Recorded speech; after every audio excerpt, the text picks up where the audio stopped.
জীবনে শোনাতে গেলে তখন আর কোরআন আসবে না, তার জীবনের অধ্যায়ের উপরে যেতে হবে। আমার আল্লাহর ভাইরা, খালি এত শুনিয়ে দিচ্ছি যে বিশ্বনবী জনাবে মুহাম্মদ রাসূলুল্লাহ সাল্লাল্লাহু তাআলা আলাইহি ওয়াসাল্লাম এত বেশি ভালোবাসতেন, কখনো কখনো মসজিদের মেম্বারে খুতবা দিতে যেতেন, আর বাচ্চা হাসান ও হুসাইন ছুটে গেলে আল্লাহ নবী কোলে তুলে বসিয়ে নিতেন, আর বাচ্চাকে কোলে নিয়ে তারপরে তিনি খুতবা দিতেন। এত ভালোবাসতেন। হয়তো ফাতেমা জোহরা রাদিয়াল্লাহু তাআলা তার কলিজার টুকরা বাচ্চাদেরকে ইনসাফের সাথে হারাম থেকে বাঁচিয়ে, অন্যায় থেকে বাঁচিয়ে তিল তিল করে তিনি পৃথিবীর জমিনে এই হাসান আর হুসাইনকে রেখে চলে গেছেন। আমার বন্ধুরা, আমার আল্লাহ ভাইরা, জ্ঞানীজনরা সুদী মানুষরা যেন শুনিয়ে রেখে দিচ্ছি, হাসান ও হুসাইন যদি আমাদের জীবনে ফিরে আনতে চাই, আমার কোনো জায়গায় যেতে চাই, তো তাহলে প্রথমে অন্যায় থেকে আমাকে বাঁচাতে হবে, অন্যায় থেকে আমাকে সরিয়ে নিতে হবে। আর আমাকে হোসাইনের সঙ্গে আসতে গেলে, কিয়ামতের ময়দানে হোসাইনের সঙ্গে উঠতে গেলে আপনাকে সব সময়তে শয়তানের বিপক্ষে যেতে হবে, দুশ্মনের বিপক্ষে যেতে হবে। কোরআন আপনার পক্ষে নিতে হবে, ঈমান আপনার পক্ষে নিতে হবে, ইসলাম আপনার পক্ষে নিতে হবে। আমার বন্ধু, আমার আল্লাহ ভাইরা, জ্ঞানীজনরা সুদী মানুষরা, এখানে শুনিয়ে দিচ্ছি, ঠান্ডা মাথায় মনে রেখে দেন যে কোরআন আপনার আমার জীবনে যাবে। আল্লাহ পাক রব্বুল আলামিন, আল্লাহ পাক রব্বুল আলামিন উম্মতকে নমুনা দিয়ে পৃথিবী সাজিয়ে রেখেছেন আর শুনিয়ে রেখে দিয়েছেন যে কোরআন তোমার জীবনে যেন থেকে যায়, তাহলে তুমি তোমার পরিবর্তনের জায়গাটা পেয়ে যাবে, তুমি তোমার ভবিষ্যতের মেন টার্গেটের জায়গাটা পেয়ে যাবে। আমার বন্ধু, আমার আল্লাহ ভাইরা,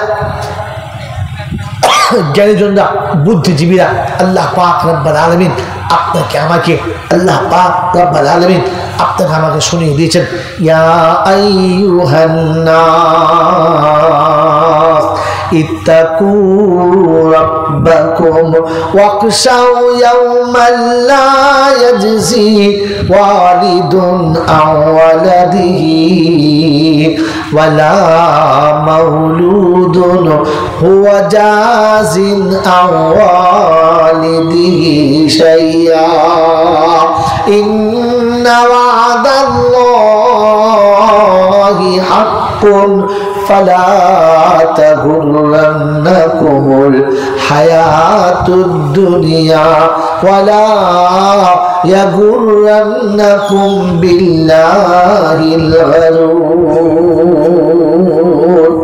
সূরা লোকমানের একদম শেষ দিকে গিয়ে শেষ আয়াতের আগের আয়াতে পরিষ্কার করে শুনিয়ে দিলেন, ও বিশ্ব মানব, হিন্দু হওয়ার, মুসলমান, জৈন হওয়ার, খ্রিস্টান, দেশে থাকুক বিদেশে, কালো কিংবা সাদা, শিক্ষিত কিংবা মূর্খ, নারী হোক কিংবা পুরুষ, সবার কাছে আমার আবেদন, সবার কাছে আমার এলান, আমাকে ভয় করো, কিয়ামতের কথা মনে করে ভয় করো, যেদিন সবাইকে কিয়ামতের ময়দানে আসতে হবে, ইল্লা সাইহাতান ওয়াহিদা, এক আওয়াজ আসবে, আর এক আওয়াজে পৃথিবীর প্রত্যেকটি মানুষ নিজের কবরের মাটিকে ঠেলে ফেলে উঠে পড়বে। কোরআন হচ্ছে ইযাল কুবুর বুসিরাত আলিমাত নাফসুম মা قدمت وأخرت يا أيها الإنسان ما غرك بربك الكريم। বাবাজিরা, শোনা লাইলা, জ্ঞানীজন সুদী মশা, ও আবার যখন হবে পৃথিবীর জমিন ধস নামবে, আর প্রত্যেকটি মানুষ তার কবর থেকে টুক টুক টুক টুক করে উঠবে। ওঠার পরে প্রথম তার আমল নামা দেখে সে অবাক হবে, আল্লাহ কি রেখে এসেছে আর কি নিয়ে এসেছে। সেদিন মনে হবে যা কিছু ছিল সব তো আমার কাছে আমার দেওয়া। বাবাজি, আজকে দিনেতে অল্প সময়, বেশি সময় নেই, অল্প সময় দুটো কথা শুনে রাখি। পৃথিবীতে সম্পদ যা কিছু, গাড়ি বাড়ি, টাকা করে আমার কাছে আছে, এইগুলো কে দিয়েছে? জোরে বলে। ধনীর ধন কে দিয়েছে? শিক্ষিত শিক্ষা কে দিয়েছে? বুদ্ধিজীবীর বিদ্যা কে দিয়েছে? আল্লাহ দিয়েছে। তো আল্লাহ যেটা দিয়েছে ওটা আপনি যখন রেখে যাবেন আল্লাহর নিজস্ব কোনো জায়গাতে, আল্লাহর কোনো বান্দার কাছে না দুশ্মনের কাছে? জোরে বলো। কার কাছে রেখে যাবেন? আমার সম্পদ আপনি যখন রেখে যাবেন আমার বাচ্চা কাচ্চার কাছে দিবেন না আমার দুশ্মনের কাছে দেবেন? কার কাছে দেবেন? জোরে বলে। আমার বাচ্চা কাচ্চার কাছে। আমার বন্ধুরা, আমার আল্লাহওয়ালা ভাইরা, তাই একটা নমুনা শুনিয়ে দিচ্ছি, শুনে রেখে। বিশ্বনবী জনাবে মুহাম্মদ রাসূলুল্লাহ সাল্লাল্লাহু তাআলা আলাইহি ওয়াসাল্লাম নিজে একটা হাদিয়ার খাসি এলো, খাসিটাকে জবাই করলেন, চামড়া ছাড়ালেন, গোশত বানালেন, সমস্ত বিবিদের একটা করে ভাগ দিয়ে দিলেন, আর একটা ভাগ হাতে নিয়ে মদিনার গলিতে ঘুরে ঘুরে ঘুরে ঘুরে ফিরে এলেন। কাউকে পেলেন না, চুপচাপ বসে আছেন। হয়তো আয়েশা দেখছেন, কিচ্ছু বললেন না, আবার চলে গেলেন। দীর্ঘক্ষণ ঘুরে এসেছেন, গোটা শরীরটা ঘেমে গেছে, ঘরমাক্ত অবস্থায় রাসূল বসে আছে। আম্মাজান আয়েশা জিজ্ঞাসা করছেন, এই ভাগটা কার? সবার এক ভাগ করে দিয়েছেন, এটা আবার কার জন্য নিয়ে যাচ্ছেন, চলে আসছেন? তো বললেন, আয়েশা এটা আমার খাদিজার ভাগ। আম্মাজান আয়েশা বললেন, তিনি তো অনেক আগে মারা গেছেন, আপনি ভাগটা কার কাছে নিয়ে যাচ্ছেন? কোথায় পেয়েছেন? খাদিজার ভাগটা দেবেন। তো বললেন, আয়েশা আমি জানি খাদিজা আমাকে চলে গেছে, খাদিজা চলে গেছে, আমি খাদিজাকে ভুলে যাই নাই। খাদিজা ফেরে চলে গেছে, আমি খাদিজাকে ভুলে যাই নাই। তাই খাদিজার ভাগটা নিয়ে মদিনার গলিতে ঘুরছিলাম। খাদিজার কোনো আত্মীয় যদি দেখতে পায়, তার রক্তের সম্পর্কের কার সঙ্গে যদি দেখা হয়, কিংবা কোনো বান্ধবীর সঙ্গে দেখা হয়, বান্ধবীর বাচ্চার সঙ্গে দেখা হয়, তাহলে ভাগটা তার হাতে তুলে দেব, আর ফের খাদিজার কাছে গিয়ে বলবো, খাদিজা তুমি চলে গেছো, আমি কিন্তু ভুলে যাই নাই, তোমার ভাগটা তোমার বান্ধবীর বাচ্চার হাতে দিয়েছি। বোঝাতে চাইছিলাম যেটা, যে আমি চলে গেলে আমার সম্পদটা আপনি কাকে দেবেন? আমার বাচ্চার কাছে, কিংবা আমার বাচ্চার কাছে। এইটা তোমার দাদুর সম্পদ, এটা তুমি নিয়ে নাও। আমার বন্ধু, আমার আল্লাহ ভাইরা, আপনাদের কাছে অনুরোধ, সব কিছু কে দিয়েছে? আল্লাহ। তো যাবার সময় কার কাছে দিয়ে যাবেন? আল্লাহওয়ালাদের কাছে না দুশ্মনের কাছে? জোরে বলেন। তো আপনি পৃথিবী থেকে চলে যাচ্ছেন, আপনার সম্পদ আপনি কাকে দিয়ে যাচ্ছেন? ছেলেকে? হ্যাঁ না বলেন, ছেলেকে। কাকে দিয়ে যাচ্ছেন? মেয়েকে। আপনার সন্তানদের আপনি দিয়ে চলে যাচ্ছেন, কিন্তু সন্তানটাকে আল্লাহওয়ালা করেছেন না আল্লাহওয়ালার বাইরে রেখেছেন? আল্লাহ পাক শুনে দিচ্ছেন, রাব্বি হাবলি মিন লাদুনকা যুররিয়াতান তাইয়্যিবা। আমার কাছে সন্তান যখন চাইবি, পবিত্র চাইবি, আমার কাছে খায়রে ওয়ারিস চাইবি, যে তোর কাছে ওয়ারাসাতুল খায়র হবে, ভালো হবে। আমি আল্লাহ পাক চাইছি, আমার দেওয়া সম্পদ তোমার কাছে আছে, তুমি ইচ্ছা মতো ভোগ করো, ইচ্ছা মতো খাও, আর তারপরে যেটা বাঁচবে ওটা তুমি আল্লাহওয়ালাদের কাছে রেখে যাও, দিনদার মুত্তাকিদের কাছে রেখে যাও। ওটা তুমি পৃথিবীর আর কারো কাছে না। আপনি কোনো বেনামাজির কাছে দেবেন না, কোনো রকমের নবীর দুশ্মনের কাছে দেবেন না, কোন রকমের চোরের কাছে দেবেন না, মাতালের কাছে দেবেন না। কারণ আপনাকে মাল আল্লাহ দিয়েছে, তো যাওয়ার আগে তো আল্লাহওয়ালাদের হাতে দিয়ে যাওয়া দরকার ছিল। আপনি কার হাতে দিয়ে গেছেন? যে জীবনে 5 ওয়াক্ত নামাজ পড়ে না, যে বিসমিল্লাহ বলে খানা খায় না, যে মাথায় টুপি দিয়ে কখনো পথ চলে না। আমার বন্ধু, আমার আল্লাহওয়ালা ভাইরা, আপনাকে কিয়ামতের মধ্যে আফসোস হবে। আলিমাত নাফসুম মা কদ্দামাত ওয়া আখারাত। সেদিন চোখের সামনে দেখতে পাবে, আমি আমার সারা জীবনের সঞ্চিত সম্পদগুলোকে কার হাতে রেখে দিয়ে চলে এসেছি, আর আমি কতটুকু নিয়ে এসেছি। সবটুকু তো আমি দুনিয়াতে ফেলে রেখে দিয়ে চলে এলাম, সাথে করে নিয়ে আসার মতো কোনো কিছু আমার কাছে রইল না। আমার বন্ধু, আমার আল্লাহওয়ালা ভাইরা, জ্ঞানজনরা, বুদ্ধিজীবীরা, সেদিন আফসোস করে শেষ থাকবে না, কিচ্ছু বলা যাবে না যে আমি কি সর্বনাশ করলাম। যেটা আল্লাহ আমাকে দিয়েছিল, আমি আল্লাহর কাছ থেকে যেটা পেয়েছিলাম, ওটা আমি কমপক্ষে আল্লাহওয়ালাদের কাছে রেখে আসতে পারলাম না। আমার বন্ধুরা, আমার আল্লাহওয়ালা ভাইরা, জ্ঞানজনরা, সুধী মানুষরা, তাই পৃথিবীতে সম্পদ রেখে যাওয়ার সময় আপনাকে আর একবার ভাবা দরকার ছিল, আমি নিলাম কার কাছে, রেখে এলাম কার কাছে, আমাকে দিল কে, আর আমি দিয়ে এলাম কাকে। আল্লাহ পাক আপনাকে আমাকে সেদিন জিজ্ঞাসা করবেন, আল্লাহ পাক আপনাকে আমাকে সেদিন জানতে চাইবেন যে বলো, আমি তোমাকে দিয়েছিলাম, আমার দেওয়া সম্পদটা কোথায়, কার কাছে রেখে চলে এসেছো। আমার বন্ধু, আমার আল্লাহর ভাইরা, এই জন্য বারবার আল্লাহর কাছে দোয়া করো। আল্লাহ শিখিয়েছেন যে যখন সন্তান কোলে আসবে, দোয়া করো, রব্বানা লিয়ুকিমুস সালাহ ফাজআল আফইদাতাম মিনান নাস। আল্লাহ সন্তান দিয়েছো, নামাজি বানিয়ে দিও, বেনামাজির সঙ্গে তোমার কোনো ওয়াদা নেই, বেনামাজির সঙ্গে তোমার কোনো ফয়সালা নেই। প্রত্যেকটি নবী দোয়া করেছেন রব্বানা লিয়ুকিমুস সালাহ, আল্লাহ আমার সন্তানকে নামাজি বানিয়ে দাও। কারণ বেনামাজিকে তুমি কোনোদিন তোমার রহমতের জায়গা দেখাবেন না, তাই তো তুমি শুনিয়ে দিয়েছ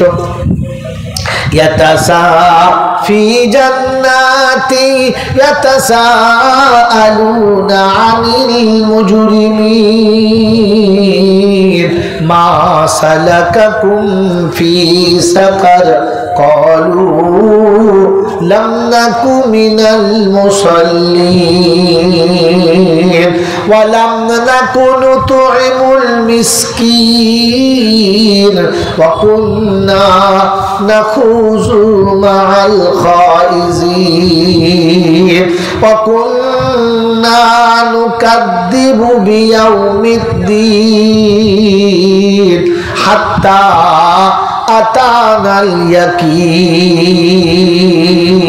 সেদিন জান্নাতের বাগান হবে, জান্নাতীরা জান্নাতে যাবে, সামনে দেখতে পাবে জাহান্নামীদেরকে, জিজ্ঞাসা করবে মা সালাকাকুম ফি সাকার।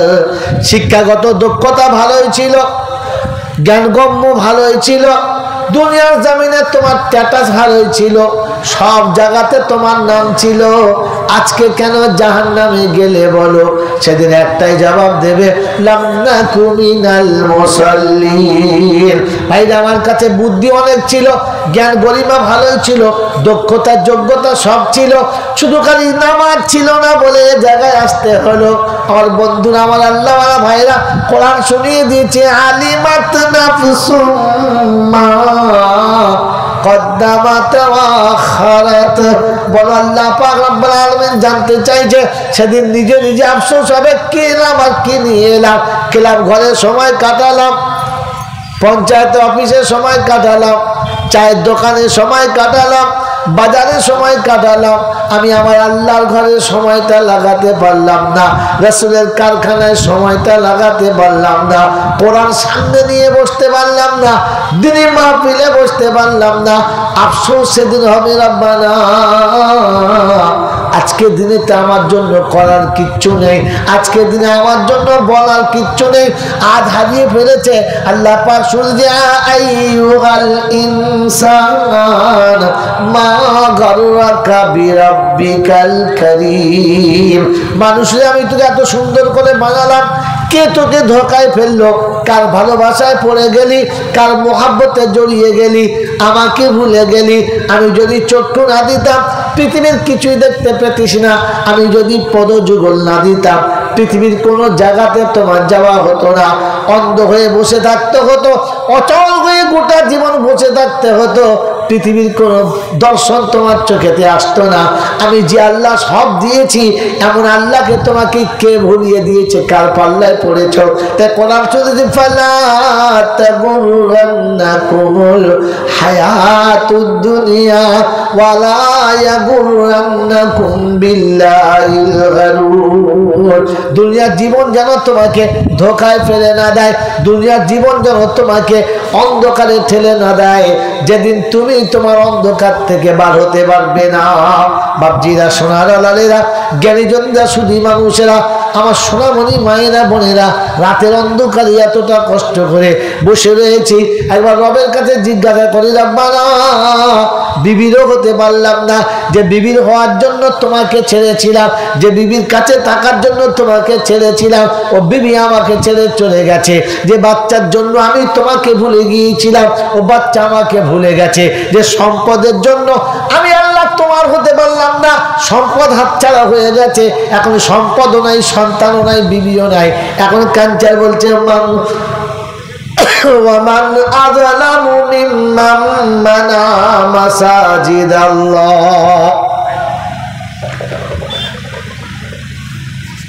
এর থেকে বড় জালিম আর কে?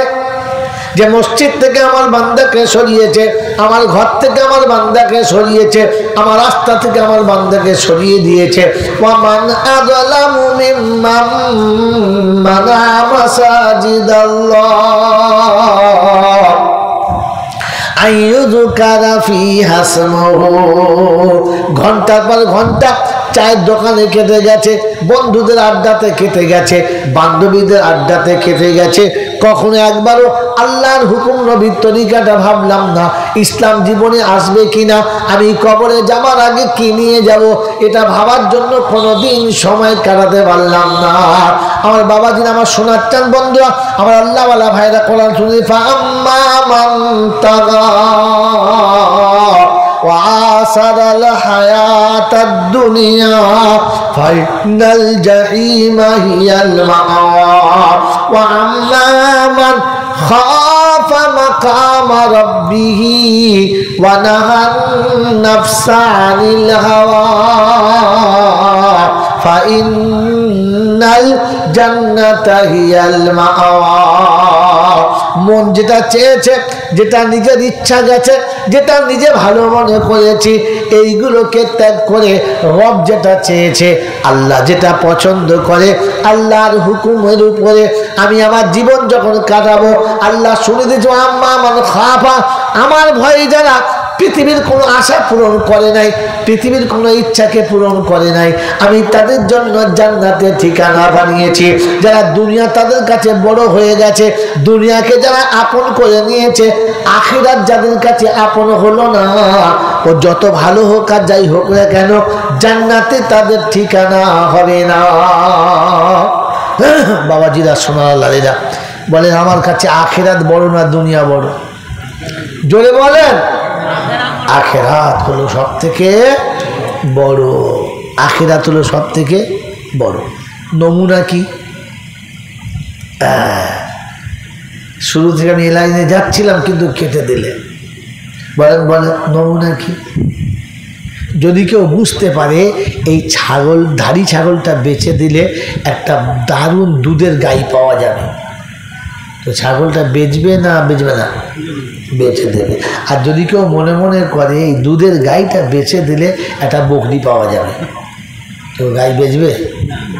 যদি বলে বেচবে না, কারণ লোক লাভ চায়, লস চায় না। যেটা সে ভালোবাসে, যেটা তার দরকার, ওই প্রয়োজন মেটানোর জন্যে ছোট প্রয়োজনটাকে বড় প্রয়োজনের জন্য মানুষ কুরবানি করে দেয়। হ্যাঁ না না বলে? জোরে বলেন হ্যাঁ না না। এদিকে আজান হয়ে গেছে, মসজিদের জামাত দাঁড়িয়ে গেছে, তাকবীর চলছে, আর আমি অজু করে মাঝপথে এসে গেছি, নামাজের সঙ্গে জামাতের সাথে নামাজটা পড়ব। মসজিদে তাকবীর হচ্ছে, আল্লাহু আকবার আল্লাহু আকবার। পেছন দিকে ডাক এসেছে, শোনো বাড়িতে খুব দরকার, বাড়ি এসো আরেকবার। এর মহতম দোস্তর বুজুর্গ, পিছন দিক থেকে বিবি যদি আমাকে ডাকে আর সামনে যদি তাকবীর হয়, তো কি বলেন জি, কার দিকে আগে যাব? মসজিদে যাব না ঘুরে বাড়ি চলে যাব? ভাবি আমার কাছে কে বড়? সারা সপ্তাহ মসজিদে আসি না, জুমার দিনে মোটামুটি মসজিদে আসি, এসে সবে বসেছি, খুতবা চালু হয়েছে, একজন এসে কানের কাছে বলেছে কি যে বাড়িতে তোমাকে ডাকছে, বাড়িতে খুব দরকার। তো বলেন, আর মসজিদের ভেতরে আমার থাকা হবে না সঙ্গে সঙ্গে উঠে বাড়ি চলে যাবে? কোনটা যাবে? যদি বলে টুক করে উঠে বাড়ি যাবে, তার মানে বোঝা গেল আমার কাছে দুনিয়াটা বড় এতটা যে আখিরাত ছাড়তে বাধ্য। এক সপ্তাহ পরে তোমাকে শুনিয়েছিল ফেরেশতারা, আজকে জুমার দিন তোমাকে মসজিদে যেতে হবে, গোসল করে নাও, সুন্দর করে গোসল করে ভালো কাপড় চোপড় পরে সুন্দর করে সেজে গুজে আমি জুমার নামাজ পড়তে যাব। এটা আমাকে শুনিয়েছে। 11টার পরে মসজিদের মাইকে আবার ডাকা হয়েছে, আজ পবিত্র জুমার দিন, এসো আল্লাহর ঘরে, তুমি আল্লাহর বান্দা, আল্লাহর সামনে হাজির দেওয়ার জন্য আজকে জুমার দিনে সবাই তাড়াতাড়ি চলে আসেন। মসজিদ থেকে ডাকা হলো, আল্লাহ পাক তোমাকে শুনিয়ে দিল, ইয়া আইয়ুহাল্লাযীনা আমানু ইযা নুদিয়া লিস-সালাতি ইয়াউমিল জুমআ, আমি জুমার দিনে তোমাকে ডেকেছি। মসজিদ থেকে ইমাম সাহেবও ডেকেছে। সবার ডাক শোনার পরে আমি মুসলমানের ছেলে আল্লাহর ডাক অপেক্ষা করলাম, রাসূলের ডাক অপেক্ষা করলাম। ইমাম সাহেব ডেকেছে, ওটাকে ভুলে গেলাম। আর পৃথিবী আমাকে ডেকেছে যে আজকে জুমার দিনে বিশাল বড় একজন ফুটবল খেলাওয়ালা আসছে, ফুটবল খেলা হবে, টিকিট কাটা হয়ে গেছে। বলেন জুমার নামাজ হবে না খেলার মাঠে লোক বেশি হবে? খেলার মাঠের লোক যখন বেশি হবে তখন বুঝতে হবে দুনিয়া আমার কাছে বড় হয়ে গেছে আর আখিরাত আমার কাছে ছোট হয়ে গেছে। আমি মুখে বলেছিলাম যে আখিরাত আমার কাছে বড়, আমি আখিরাতকে বেশি ভালোবাসি, এটা শুধু মুখের কথা, উপরের কথা, আমার ভিতরে এটা গেল না। এটা যেদিন ভিতরে যাবে, আমার বন্ধু আপনাকে নমুনা শুনিয়ে দিচ্ছি, এটা যেদিন আমার ভিতরে যাবে ওদিন জুমার নামাজে যতগুলো লোক হবে ফজরের নামাজে ততগুলো লোক হবে। মুসলমান যেদিন জুমার নামাজ আর ফজরের নামাজ সমান দেখাবে, এ বিশ্ব সেদিন মুসলমানের কদমের তলায় আসতে বাধ্য হবে। এ মুসলমান সেদিন সবার উপরে ছিল, সবার উপরে থাকবে। দুর্ভাগ্য জুমার নামাজ তো মসজিদ ভর্তি হয়ে যায়, কিন্তু ফজরের নামাজে একটা কাতারও ভর্তি যদি বলেন হয় না। এ মুসলমানকে আগিয়ে নিয়ে যাওয়া সম্ভব না, এ মুসলমানকে বিজয়ী করানো সম্ভব না, এ মুসলমানকে তার গন্তব্যস্থল দেখানো সম্ভব না। আল্লাহ পাক রব্বুল আলামিন বারবার শুনিয়ে দিয়েছে, ওয়াইবাদুর রাহমানিল্লাযীনা ইয়ামশুনা আলাল আরদি হাওনা ওয়া ইযা খাতাবাহুমুল জাহিলুনা قالوا سلاما الذين يبيتون لربهم سجدا وقياما الذين يقولون ربنا اصرف عنا عذاب جهنم إن عذابها كان غراما। আমার বান্দাদের নমুনা ও বিশ্ববাসী শুনে রাখো, আখিরাত যাদের কাছে বড় হবে ওদের চলার সময় মাথাটা নিচু হবে, ওদের নজরটা নিচের দিকেতে হবে, ফিকির হবে রব্বানা তুমি মানুষ করে পাঠিয়েছিলে, আমি মনুষ্যত্বে পড়তে পারলাম না। আল্লাহ আমার কাছে পশু পাখির দাম মনে হচ্ছে অনেক বেশি, আমি তোমার কাছে পেয়ারা হতে পারলাম না। অসুসাইডের বাবাজিরা সকালবেলা ঘুম থেকে উঠবেন, গোটা পাড়ায় যতগুলো গরু আছে এদের দুটো, ওদের ছটা, ওদের আটটা, ওদের একটা, ওদের দুটো, ওদের চারটে, এই 20 জনের ঘরের 40খানা গরু একসঙ্গে মাঠে যাবে, একই সঙ্গে খাবে, একসঙ্গে সারাটা দিন কাটাবে, সন্ধ্যাবেলা যখন বাড়ি ফিরাবে একসঙ্গে আসবে। এরা মানুষ না গরু? জোরে বলো গরু। এদের জ্ঞানগম্য আছে? নাই। এদের বুদ্ধি শুদ্ধি আছে? নাই। এরা লেখাপড়া শিখেছে? না। এই গরু যখন একসঙ্গে চলে আসে 40টা, একটা রাখাল যখন তাড়িয়ে আনে, বন্ধুরে যে গরু যার তার বাড়িতে যায়, অন্যের গরু আর একজনের বাড়িতে যায় না। কারণ গরু বলে রব্বানা আমি মানুষ চিনি, মানুষ তোকে কি সর্বনাশের কারখানা বলছে। হ্যাঁ ও গরু হতে পারে কিন্তু গোয়াল বলে নাই, ও ঠিক যার গরু ঘুরে এসে তার বাড়িতে চলে গেছে। যদি বাই চান্স ভুল করে ঢুকে পড়ে তো এরা তাকে তাড়াবে আর ও তাড়াতাড়ি বার হয়ে পালাবে, দেখবে তো আমাদের ঘর না, হ্যাঁ না বলেন। কিন্তু আমি এমন মুসলমান এখনো আমার রবের মালিকের ঘর চিনলাম না। আমাকে চার দোকানে পাওয়া যাবে, আমাকে মোড়ের মাথায় পাওয়া যাবে, আমাকে তাসের আড্ডায় পাওয়া যাবে, আমাকে জুয়াতে পাওয়া যাবে, মসজিদে পাওয়া আমি মানুষ কি করে হলাম আমি তো তাই বুঝতেই পারলাম না। বাবাজিরা, মুসলমানের ছেলে ঈদের একদিন আগে লটারির টিকিট কাটছে, জানেন? বলে হচ্ছে ঈদ বাম্পার। কি বলেন? ঈদ বাম্পার। হ্যাঁ, একদিন আগে টিকিট কাটছে, 4টে টিকিট একসঙ্গে কেটে একেবারে ছিঁড়ে নিয়ে চুমো খেয়ে 4 খলিফার নামে কেটেছে। কি বুঝলে? কেটে রেখে দিয়েছে। ফেরেশতা বলছে, আরে তুই 4টে টিকিট 4 খলিফার নামে? বলে একটা খলিফা তো আল্লাহর কাছে পেয়ারা হবেই, অতএব আমার একটা টিকিট পড়বেই পড়বে। ছি ছি ছি ছি ছি। ও মুসলমানের ছেলে, তোমাকে শেষ কথা দোয়া করার আগে বলে দিই, আপনাদের এখানে মানুষ যখন মারা যায় গোসল টোসল দেয় তো? হ্যাঁ না বলেন? কাফন দেয়, দেয় দেয়। কাফন দেওয়ার পরে কাফন খোলা থাকে না বাঁধা থাকে? বাঁধা থাকে। আচ্ছা কিসের জন্য বেঁধেছে বলেন তো? যদি বাই চান্স লাশটা উঠে পালায়, এই জন্য বেঁধে দিয়েছে, তাই বলেন না? কেন বেঁধেছে? যেন কাপড়টা সরে না যায়। কাপড়টা গায়ে থেকে সরে গেলে সতর খুলে যাবে, এটা হারাম। এই জন্যে কাফনের কাপড়টা বুকে এক জায়গায় বেঁধে রেখেছে, পায়ের দিকে মাথার দিকে বেঁধেছে।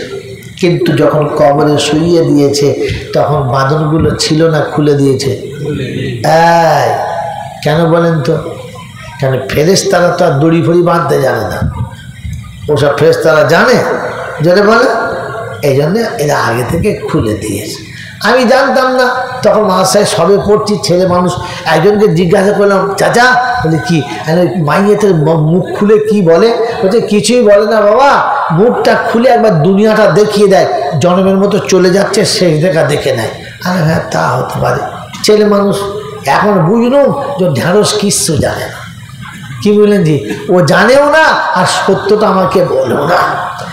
বাবাজি, মাইয়েতের কাফন খোলে এই জন্যে যে তাকে সালাম দিয়ে আসে, বন্ধু আসসালাম আলাইকুম, তুমি থাকো, আমি চলছি।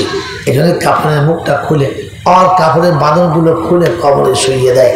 এই কারণে খুলে দেয়, ফেরেশতা খুলতে পাবে না তা না। ফেরেশতা খুলতে পাবে না সেটার জন্যে না, কারণ মানুষের চরিত্র যেমন হয় তার চেহারাটা ঠিক তেমন হয়, তার চেহারাটা ঠিক তেমন হয়। এই জন্যে মেরে মুহতরম দোস্ত বুজুর্গ, কবরে যেন ফেরেশতা ঢুকেই বুঝতে পারে কে এসেছে, এটার জন্য কাফনের কাপড়টা খুলে দেয়। বন্ধু আমার, আমি আপনি একবার ঠান্ডা মাথায় ভেবে দেখি, যার চরিত্র যেমন, যার স্বভাব যেমন, যার আখলাক যেমন, যার চালচলন যেমন, যার ধ্যান ধারণা যেমন, যার গোটা জীবনের চলন যেমন, মরার পরে কবরে তার চেহারাটা হবে তেমন। ও দাড়ি নিয়ে যায়, টুপি নিয়ে যাই, আর যাই নিয়ে যাই, আর যেমন করে যাই, যেমন আমি কবরে শোব, আমার গোটা জীবনের চরিত্রটা আমার চেহারায় চলে আসবে। মোল্লা আলী কারি রহমতুল্লাহ আলাইহি লেখেন, কারোর মুখের চেহারাটা দেখবেন গরুর মতো হয়ে গেছে, ঘোড়ার মতো হয়ে গেছে, গাধার মতো হয়ে গেছে, দুনিয়ার ছাগলের মতো হয়ে গেছে, কিংবা ভেড়ার মতো হয়ে গেছে। যত পৃথিবীর প্রাণী আছে সব প্রাণীর মতো হয়ে গেছে। কারো চেহারা কুত্তার মতো হয়ে গেছে।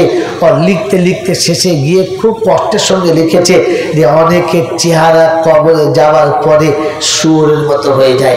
আমার বন্ধুরা, আমার আল্লাহওয়ালা ভাইরা, গোটা জিন্দেগি হারাম খেয়েছি, হারাম ব্যবহার করেছি, হারামের উপরে জীবন কাটিয়েছি, আর এর পরে জীবনে কখনো এটাকে অনুভূতি নেই নাই, কখনো আমি আর আপনি ভাবি নাই, চিন্তা করি নাই।